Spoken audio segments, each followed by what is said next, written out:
हम लोग की समझ है कि 1 लाख बच्चों को प्रशिक्षण देने के लिए, सत्याग्रह की भावना, सत्याग्रह के कार्यक्रम से जोड़ने के लिए कम से कम 8 हफ्ते का समय लगेगा। वो बच्चे जो बिना किसी ट्रायल के जेल में हैं, उन बच्चों की आवाज यहाँ से उठनी चाहिए। और वो लाठी खाकर अपने गांव में चले गए हैं, उनसे आग्रह है वो आप वापस आइए, इस पूरे व्यवस्था, इस अभियान, इस सत्याग्रह का हिस्सा बनिए। देखिए,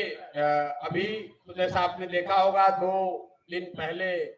प्रशासन इस व्यवस्था को बनाने की इजाजत भी नहीं दे रहा था, लेकिन मैं प्रशासन का शुक्रगुजार हूं कि उनको बात समझ में आई और उन्होंने इस व्यवस्था को बनाने की इजाजत दी है। तो जब तक गंगा जी का पानी यहाँ नहीं आएगा और अगर प्रशासन उससे पहले हम लोग को यहाँ से हटाता नहीं है, तब तक हम लोग इस आश्रम को और बड़ा बनाएंगे, बेहतर बनाएंगे। और जैसा मैंने आपको कहा, बिहार का हर वो वर्ग जो अपने आप को असहाय महसूस फील कर रहा है, जो अकेला फील कर रहा है, जो व्यवस्था से, सरकार से डरा हुआ है,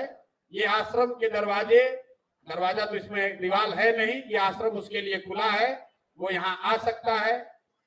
वो बच्चे जो बिना किसी ट्रायल के जेल में हैं, उन बच्चों की आवाज यहाँ से उठनी चाहिए। हर वो परीक्षा जिसमें पेपर लीक हो जाने के बाद छात्र ये सोचते हैं मैं कहाँ जाऊं, वो यहाँ आ सकते हैं।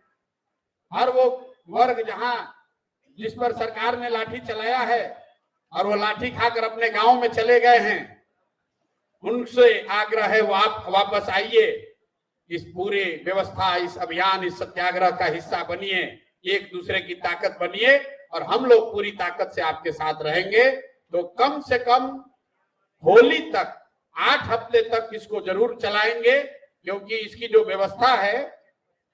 इसमें हम लोग की समझ है कि 1 लाख बच्चों को प्रशिक्षण देने के लिए, सत्याग्रह की भावना, सत्याग्रह के कार्यक्रम से जोड़ने के लिए कम से कम 8 हफ्ते का समय लगेगा। अगले 3 दिन में 20 तारीख से ये प्रशिक्षण का ये कार्य शुरू होगा। मैं आज से ही यहीं पर रहूंगा, लेकिन 20 तारीख से लेकर 11 मार्च तक 1 लाख बच्चों को